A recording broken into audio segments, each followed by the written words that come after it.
ওয়াবুদু রাব্বাকা হাত্তা ইয়াতিয়াকাল ইয়াকিন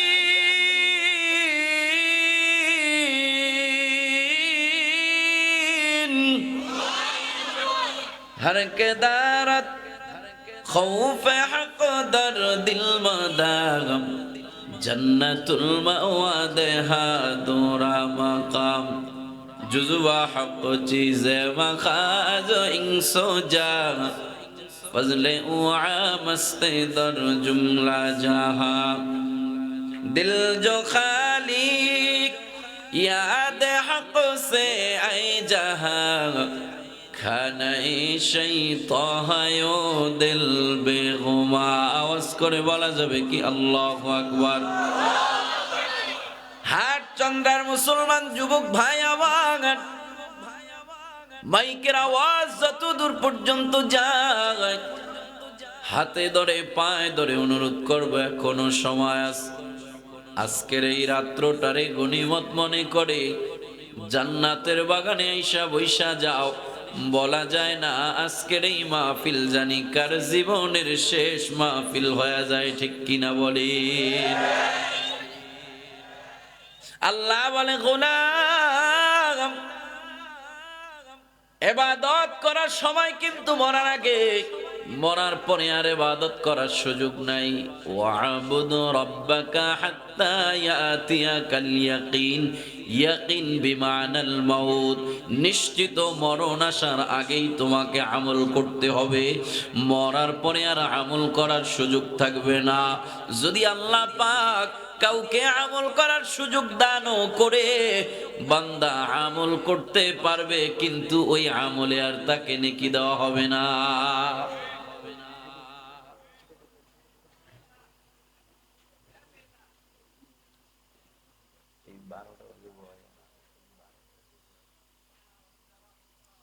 আমাদের একজন আকাবির উদাহরণ দিতে যায় হাকিমুল উম্মাত মুজাদ্দিদুল মিল্লাত আশরাফ আলী থানভী রাহমাতুল্লাহি আলাইহি উদাহরণ দিতে গিয়ে আপনাকে আমাকে বুঝায়। আমাদের বড় একজন আকাবির সফরে রওনা হয়েছে, হঠাৎ করে তাকায় দেখে একটা কবরস্থান দেখা যায়। আল্লাহর ওলি কবরটা জিয়ারত করার জন্য হাঁটি হাঁটি পা পা করে কবরস্থানের পাশে দাঁড়ায়। যেই মাত্র কবরের পাশে যায় দাঁড়ায়, অমনি ভাবে শুনতে পায় ওই কবর থেকে মাওলা পাকের কোরআনের তেলাওয়াতের আওয়াজ শোনা যায়। আপনারা যেমন আশ্চর্য হয়ে সুবহানাল্লাহর আওয়াজ দিয়েছেন, আল্লাহর ওলি কবর থেকে কোরআন তেলাওয়াতের আওয়াজ শুনে আল্লাহর ওলিও আশ্চর্য হয়ে সুবহানাল্লাহর আওয়াজ দিয়া দাঁড়ায় দাঁড়ায় আফসোস করে, কার জানি কপাল বড় ভালো, মরার পরে তো মানুষের আমলের দরজা বন্ধ হয়ে যায়। ইদা মাতাল ইনসান ইনকাতা আনহু আমালুহু কুল্লু, বান্দা যখন মারা যায় আমলের দরজা বন্ধ হয়ে যায়। অথচ কার কপাল জানি ভালো, কবরে যায়ও সে আমল করার সুযোগ পেয়েছে, কোরআনের তেলাওয়াত করতেছে। অমনি ভাবে কবরওয়ালার জবান খুলে যায়, কবরওয়ালা কবর থেকে ডাক দেয়া বলে, দুনিয়ার প্রতীক ভাই আমার, কে তুমি আমার কবরের পাশে দাঁড়ায় তুমি আফসোস করতেছো সুবহানাল্লাহর আওয়াজ দিয়ে। কবরওয়ালাকে দুনিয়ার প্রতীক আল্লাহওয়ালা ডাক দেয়া বলে, কবরওয়ালা ভাই আমার, কে তুমি? এই কবরের মধ্যে মৃত না জীবিত? কবরওয়ালা ডাক দেয়া বলে, অন্য 10টা কবরের মতো আমি ওই কবরে একটা মৃত লাশ। দুনিয়ার প্রতীক ডাক দেয়া বলে, কবরওয়ালা ভাই আমার, সত্যি যদি তুমি কবরের লাশ হও, তাহলে তেমনে কেমনে তুমি কবরের মধ্যে বসে কোরআনের তেলাওয়াত করতেছ? কবরওয়ালা ডাক দেয়া বলে, দুনিয়ার পথিক, দুনিয়ায় আমি যখন ছিলাম আল্লাহ পাকের ঘোষণা ছিল, আল্লাহ পাক দুনিয়াতে জানায় দিছে, উদউনি আস্তাজিব লাকুম, এ বান্দা তোমরা আমি আল্লাহর কাছে চাও, আমি আল্লাহকে ডাকো, আমি আল্লাহ তোমাদের ডাকে সাড়া দিব। এই বান্দা কি প্রয়োজন, আমি আল্লাহর কাছে চাও। আল্লাহ বলে আল্লাহর কাছে চাইতে আফসোস আর পরিতাপের বিষয় হলো মুসলমান আল্লাহর কাছে না চায়, এখন যায় মাজারে চাইতে। ঠিক না বে ঠিক? কবরওয়ালা ডাক দেয়া বলে, দুনিয়ায় আল্লাহ জানায় দিছে, উজিবু দাওয়াতাদ দাঈ ইযা দাআন, বান্দা আমি আল্লাহকে যখনই ডাকবা আমি আল্লাহ তখনই তোমার ডাকে সাড়া দিব, যা চাইবা আমি আল্লাহ তোমাকে তাই দান করব। দুনিয়ায় থাকতে আমি আল্লাহর কাছে দোয়া করেছি, ও দয়ার মালিক, মানুষ মারা গেলে তো তার আমলের দরজা বন্ধ হয়ে যায়, আমল করার সুযোগ থাকে না। ও দয়ার মালিক আল্লাহ, আমিও তো একদিন কবরের বাসিন্দা হয়ে যাইব, আল্লাহ আমারও তো আমলের দরজা বন্ধ হয়ে যাবে। তবে আল্লাহ তোমার কাছে আমি একটা জিনিস চাই, দুনিয়াতে বসে বসে আমি কোরআনের তেলাওয়াত করে করে কোরআনের সাথে বড় সম্পর্ক হয়ে গেছে, কোরআনের সাথে আমার বড় সম্পর্ক হয়ে গেছে মালিক। আমি যদি মারা যাই কবরের মধ্যে তো লম্বা সময় থাকতে হবে, সর্বশেষ যেই মানুষটা মারা যাবে সে মানুষটাও 40 বছর পর্যন্ত কবরে থাকবে। ও দয়ার মালিক আল্লাহ, দীর্ঘ এই লম্বা সময়টা কবরের মধ্যে থাকবো, ও আল্লাহ আমি মরে গেলে কবরের মধ্যে আমারে তোমার কোরআন তেলাওয়াত করার সুযোগ দান করিও। কবরওয়ালা ডাক দেয়া বলে, দুনিয়ার প্রতীক ভাই আমার, ওই যে দুনিয়ায় থাকতে আল্লাহর কাছে দোয়া করেছি, আল্লাহ পাক আমার দোয়াটা কবুল করে কবরে আসার পরেও আমাকে কবরের মধ্যে কোরআন তেলাওয়াতের সুযোগ করে দিয়েছে। দুনিয়ার প্রতীক ডাক দেয়া বলে, কবরওয়ালা ভাই আমার, তাহলে কতদিন পর্যন্ত এই কবরের মধ্যে তুমি কোরআনের তেলাওয়াত করতেছো? কবরওয়ালা ডাক দেয়া বলে, একদিন আর 2 দিন নয়, বহু বছর পর্যন্ত কোরআনের তেলাওয়াত করতেছি। দুনিয়ার প্রতীক ডাক দেয়া বলে, কবরওয়ালা ভাই আমার, তাহলে তো তোমার কপাল বড় ভালো,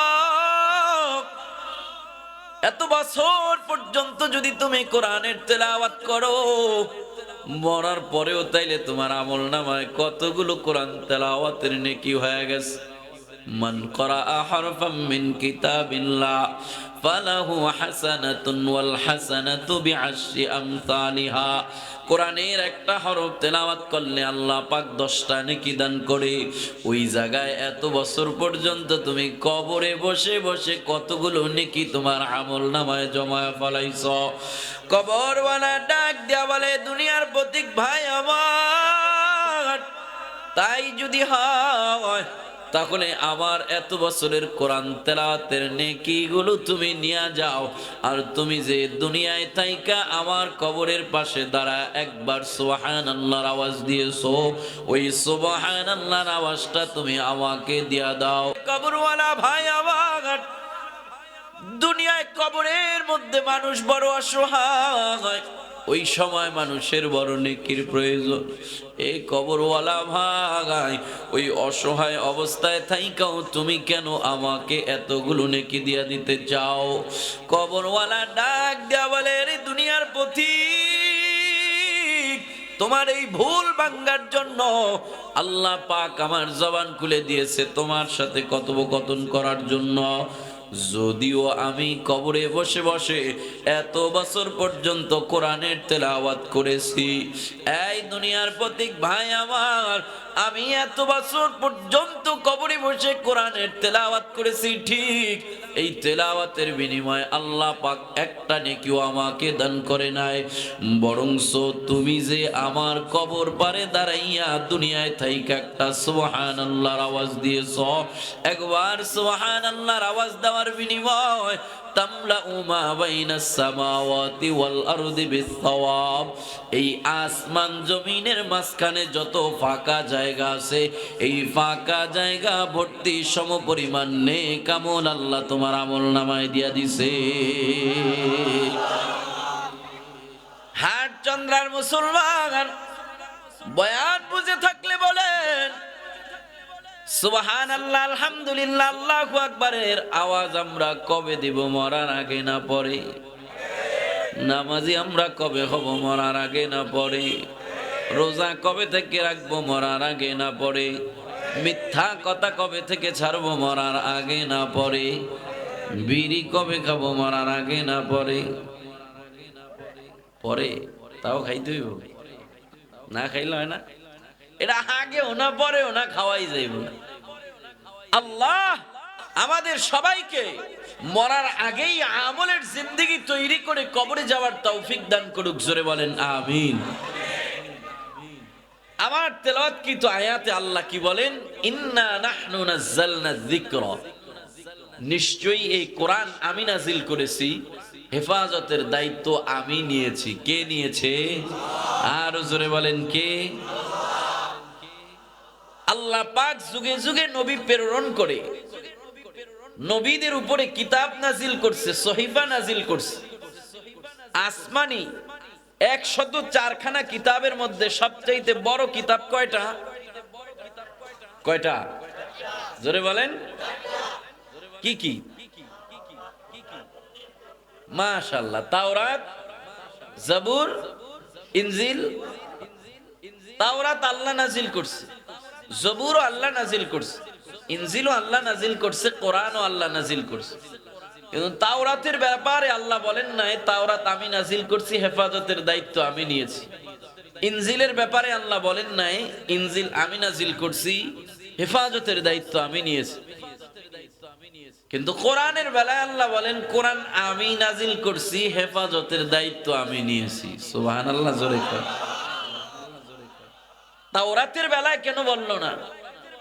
জবুরের বেলায় কেন বললো না? ইনজিলের বেলায় কেন বললো না? কোরআনের বেলায় আল্লাহ কেন বললো যে কোরআন আমি নাজিল করেছি, হেফাজতের দায়িত্ব আমি নিয়েছি? যে জিনিস দামি ওই জিনিসের হেফাজতের প্রয়োজন হয়, ঠিক কিনা বলে? তাহলে বোঝা গেছে তাওরাত, জবুর, ইনজিলের মোকাবেলায় কোরআনটা দামি। সুবহানাল্লাহ কইন।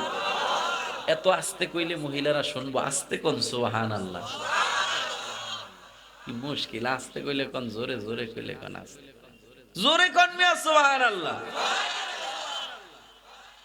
এবার আসুন কোরআনটা তাওরাত, জবুর, ইনজিলের মোকাবেলায় কেমন দাম।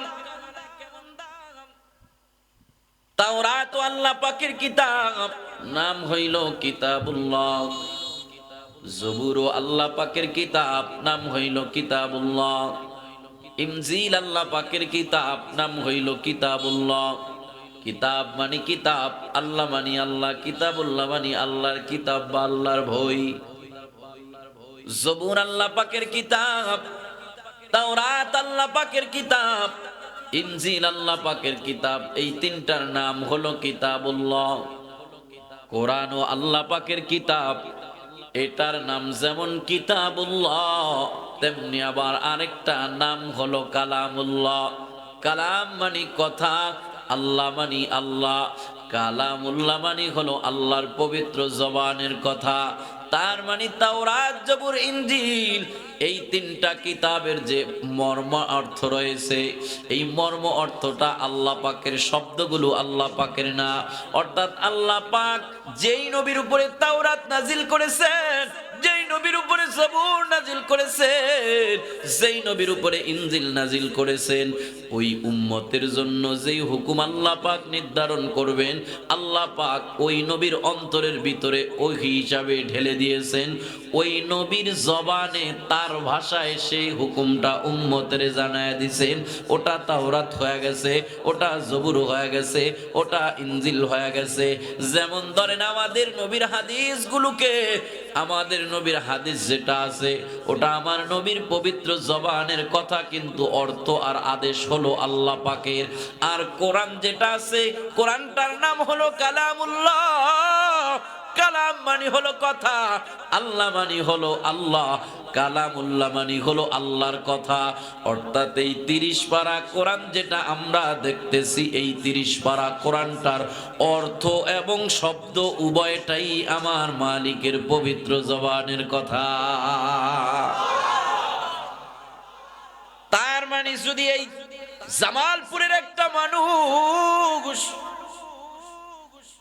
কোরআনুল কারীমের 114টা সূরা থেকে যে কোনো একটা সূরার একটা আয়াত তেলাওয়াত করে, যদি মানুষ আপনারা এই ময়দান থেকে হোক, সে যে কোনো বংশের, সে কোনো বর্ণের, বান্দা যখন বলবে আলহামদুলিল্লাহি রাব্বিল আলামিন, যে কথাটা আমার মালিকের পবিত্র জবানে উচ্চারণ হয়েছে, ওই কথাটাই এখন আপনার জবানে আবার উচ্চারণ হলো সুবহানাল্লাহ। এজন্য হাদিসের মধ্যে এসেছে, যখন ওই দুনিয়ায় কোনো কারি কোরআনের তেলাওয়াত করে, তার জবান থেকে কোরআনের তেলাওয়াত বের করে, সাথে সাথে আল্লাহ পাকের ফেরেশতারা তার জিহ্বাটার মধ্যে চুমু খায়।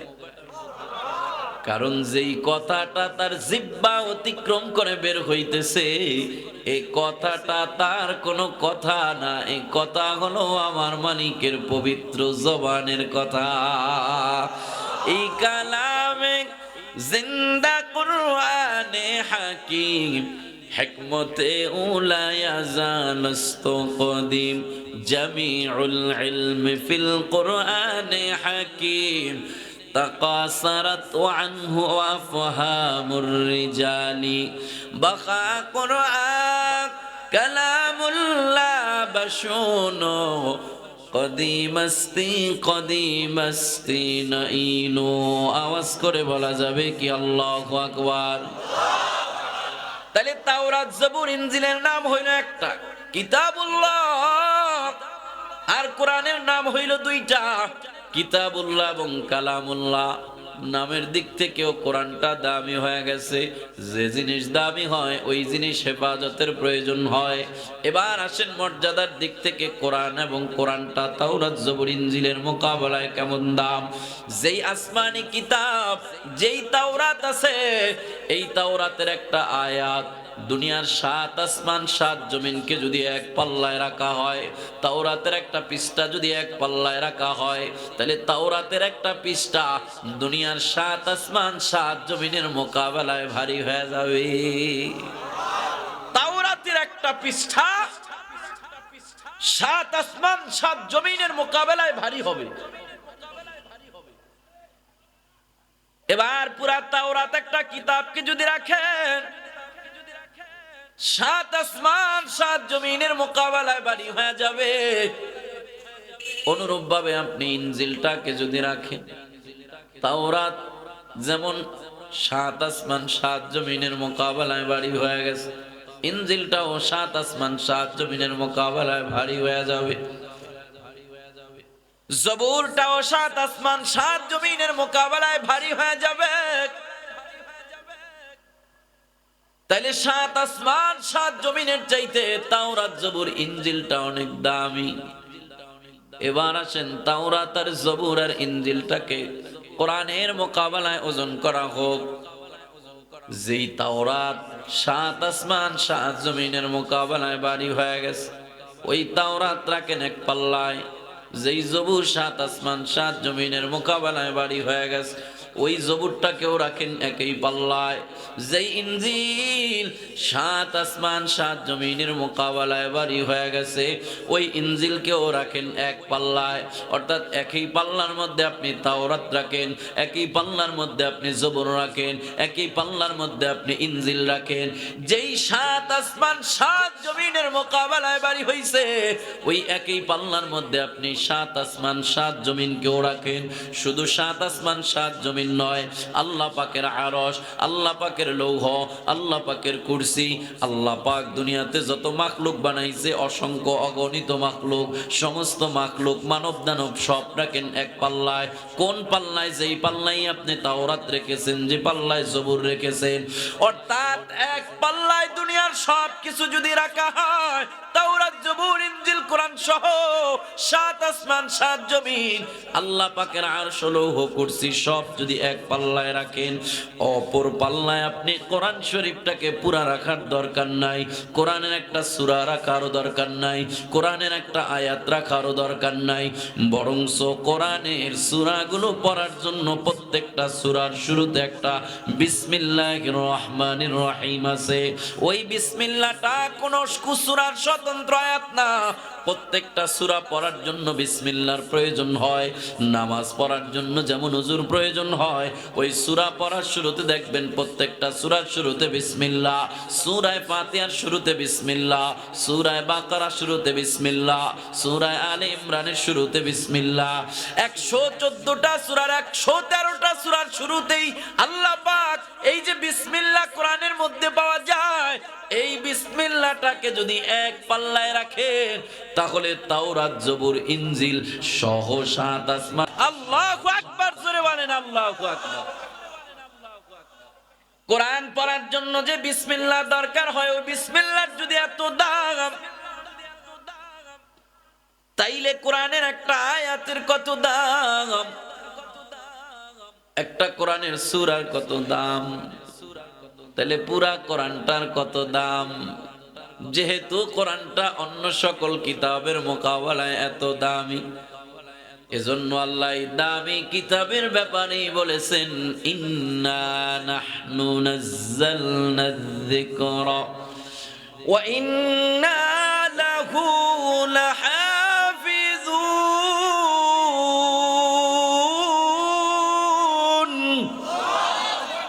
যেহেতু এই কোরআনটা বড় দামি, আর দামি জিনিসকেই হেফাজতের প্রয়োজন হয়।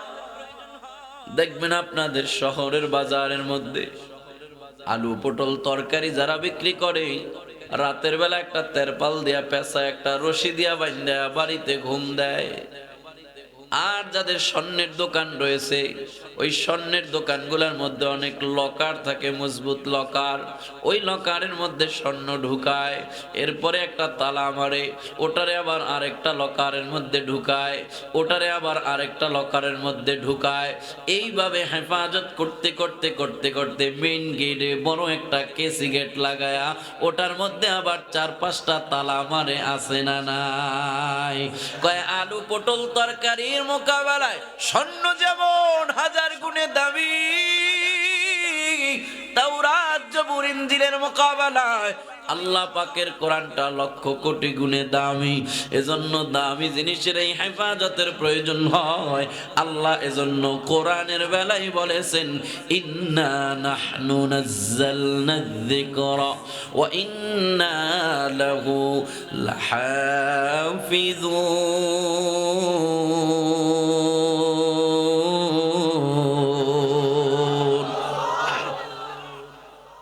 আল্লাহ কোরআন হেফাজত করবে। যেই জিনিস আল্লাহ হেফাজত করে, ওই জিনিস ধ্বংস করার মতো দুনিয়ায় আর কোনো শক্তি। এজন্য কোরআনের বাতি নিবানের জন্য দুনিয়াতে কম মানুষ চেষ্টা করে নাই, কেউ পারছেনি। আবু জাহেল কম চেষ্টা করে নাই, উতবা শাইবারা কম চেষ্টা করে নাই।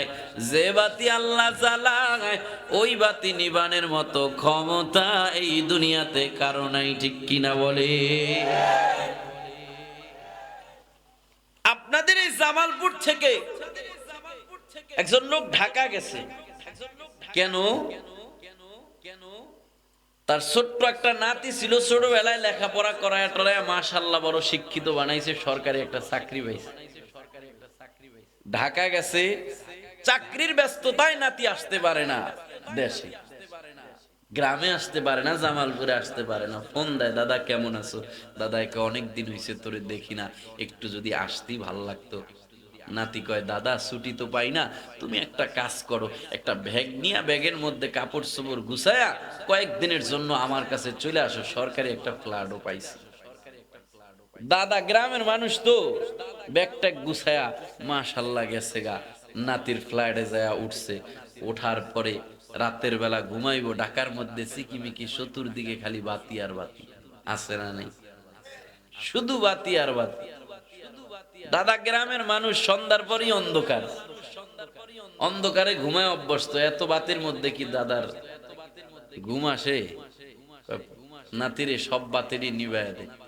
তো সব বাতি নিবানের পরেও শহর অঞ্চলে একটা ডিম লাইট জ্বালায় রাখে, আছে না নাই? আছে না নাই? ডিম লাইটের আলো কি খুব বেশি হয়? তারপরেও দাদা গ্রামের মানুষ তো হেরিকেন জ্বালায়া, আগের মধ্যে আছে না, মশারির মধ্যে ডুইকা হেলিকেন্ডারে একবারে নিবু করে ফু দিতে নিবে যায়, ঠিক না? দাদারে ঘরের মধ্যে থুইয়া বলছে নাতি, দাদা আমি পাশের রুমেই ঘুমাইলাম, কোনো প্রয়োজন হইলে আমারে ডাক দিও। দরজা আটকায়া নাতি ঘুমাইতেছে নাকটাই না, দাদার তো আর ডিম লাইটের আওয়াজে ঘুম আসে না। দাদা মনে করছে কি রে, এই বাতি এটা নিবে না কা? তো দাদার অভ্যাস হেরিকেন ডিম করে একটা ফু দিত। এখন দাদা ওটার মধ্যে যায় ফু দেয়, নিব্বো নিব্বো নিব্বো, ফুয়াইতে ফুয়াইতে দাদার মেজাজ বড় গরম, আরে বাতি নিবে না কা? এক সময় দাদা জোর কইরা বাতি নিবাইতে যায়, মারছে একটা ঘুষি, একটা শর্ট লাইগা দাদারে আরেক রুমে নিয়া ফালাইছে। দাদায় কয় নাতি রে আমারে খাইলি? হ্যাঁ দাদা কি খাইলাম তোমারে? কয় কি বাতি জ্বালাইলি? তোর বাতি নিবে না, জোর করে নিবাইতে গিয়া আমার অবস্থাটাই। নাতি কয় ও দাদা ওই বাতি জ্বালায় দিছি আমি, সুইচটা আমার ওই জানা, ওই সুইচ যদি আমি বন্ধ না করি তুমি জীবন ভর ফুয়াইলেও নিবে না। আল্লাহ বলে কোরআনের বাতি আমি জ্বালাইছি, এই বাতি নিবানের জন্য আবু জাহেল কম চেষ্টা করে নাই, অথবা সাইবারা কম চেষ্টা করে নাই, সবাই ফু দিছে বাতি নিবানের জন্য। যেই জোর কইরা নিবাইতে চাইছে, এই জামালপুরের সরিষা বাড়ির টাকলারও সাকলা উড়ে দিছি, ঠিক কিনা কয়? যেই বাতি আল্লাহ জ্বালায় ওই বাতি নিবানের কারো ক্ষমতা নাই। আল্লাহ কয় এই বাতি আমি জ্বালাইছি, কোরআনের বাতি আমি জ্বালাইছি, হেফাজতের দায়িত্ব আমি নিয়েছি। আল্লাহ কেমনে কোরআনের হেফাজত করবেন? হাকিমুল ইসলাম কারি তৈয়ব সাহেব রহমাতুল্লাহি আলাইহি কোরআন হেফাজতের 4টা মাধ্যম বর্ণনা করেছেন, যেই 4 মাধ্যমে কোরআনটাকে আল্লাহ পাক হেফাজত করবে। জোরে আওয়াজ করে বলেন কয়টা? 12টা পার হয়ে গেছে আলহামদুলিল্লাহ। অনেক সময় এখন আসলে ঘুমানোর সময়, এখন আর ওয়াজ শোনার সময় না। আজকে পর্যন্তই থাক, যদি কোনো সময় আবার আশেপাশে আসি ইনশাআল্লাহ সেই 4 পদ্ধতি আপনাদেরকে শুনিয়ে দিব। আজকে পর্যন্তই থাক, চলবো? অনেক রাত হয়ে গেছে, আমাকে ঢাকা যাইতে হইব না? হ্যাঁ কি ঢাকা যাইতে হইব না? আপনারা তো এখানে যায় শুয়া পড়বেন, আপনারাও যাইবেন ঢাকা। আল্লাহ আর একটু আগে বসাইলে আর একটু ভালো করে কথা কোয়া যাইতো। এজন্য আমি বলছি ওয়াজ তো আগে অনেক হয়ে গেছে, আর ওয়াজের দরকার নেই। তারপরেও শুনবেন? আজকে কতক্ষণ বয়ান শুনবেন? সারা রাত? ওরে আল্লাহ, এলাকার মানুষের কলিজা দিয়ে এত বড়, সারা রাত বলে বয়ান শুনবো? আচ্ছা সারা রাত বয়ান শোনার নিয়ত আছে কার কার? হাত উড়ে দেখেন। মা গো মা, হাত নামান। বয়ান আসলে সারা রাত হবে না, তবে মুমিনেরা ভালো কাজের নিয়ত করার সাথে সাথে আল্লাহ পাক নেকি দিয়া দেয়। এই হিসাবে যারা সারা রাত্র বয়ান শোনার নিয়তে হাত উড়াইছেন, অলরেডি আপনাদের আমল নামায় সারা রাত্র বয়ান শোনার সব চলে গেছে। অনেকে কিন্তু মাঝে মধ্যে হাত উঠায় না, চালাকি করছে, ভাবছে আগে যাইব গে, এখন মনে মনে কইস কি একটা লস হইলো, হাতটা উঠাইলো তো সবটা পাইতাম। তা করে আরেকটা চান্স দেওয়া হোক নাকি কোন? বয়ান সারা রাত হবে না, যদি হয় তাহলে সারা রাত বয়ান শোনার নিয়ত আছে কার কার? দুহাত তুলে আল্লাহকে দেখাই, নারায়ে তাকবীর। আল্লাহ কবুল করো। হাকিমুল ইসলাম কারি তুব সাহেব রহমাতুল্লাহি আলাইহি তার কিতাবের মধ্যে লেখেন, আল্লাহ পাক চার পদ্ধতিতে কোরআনটাকে হেফাজত করবেন। সংক্ষেপে চারটা পদ্ধতি বলে আমি আপনাদের কাছ থেকে বিদায় নেব। এক নম্বর পদ্ধতি, কারি তুব সাহেব রহমাতুল্লাহি আলাইহি তার কিতাবের মধ্যে লেখেন, এক নম্বর পদ্ধতি আল্লাহ পাক যেভাবে কোরআনটাকে হেফাজত করবেন, আল্লাহ পাকের আরশে আজিমের উপরে আল্লাহ পাক একটা পাহাড়ের শহর বানাইছেন, যেটার নাম হলো কাফ শহর। ওই কাফ শহরটা হলো পাহাড়ের শহর। ওই শহরের মধ্যে আল্লাহ পাক এই কোরআনের মধ্যে যতগুলো শব্দ আছে, আলিফ লাম মিম যালিকাল কিতাব, আলিফ লাম মিম লিখতে যেরকম এই আলিফ লাম মিমের আদলে আল্লাহ পাক একটা পাহাড় বানাইছে।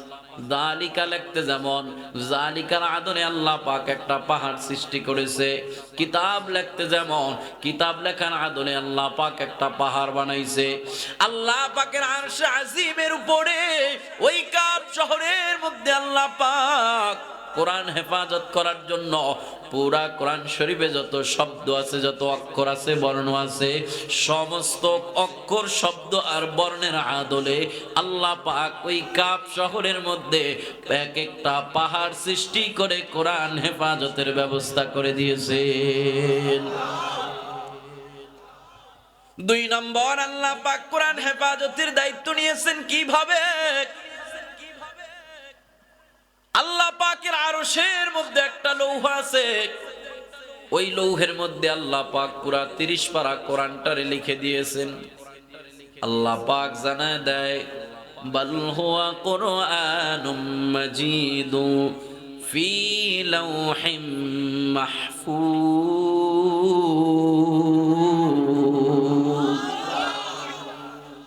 আল্লাহ বলে এই কোরআনকে আমি ওই লৌহ নামক তখতার মধ্যে আমি আল্লাহ পুরা কোরআন শরীফটারে ওই জায়গায় লিখে আল্লাহ পাক কোরআন হেফাজতের ব্যবস্থা করে নিয়েছেন। 3 নম্বরে আল্লাহ পাক কোরআন হেফাজতের ব্যবস্থা কেমনে করেছেন?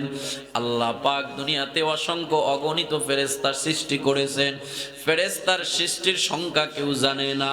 এর মধ্যে 4টা বড় বড় ফেরেশতা আল্লাহ পাক সৃষ্টি করেছেন।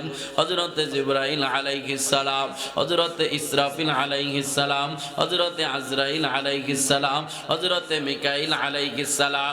4 বড় বড় ফেরেশতার মধ্যে একজন ফেরেশতার নাম হলো মিকাইল। ওই মিকাইল ফেরেশতাটাকে আল্লাহ পাক কত বড় বানাইছে?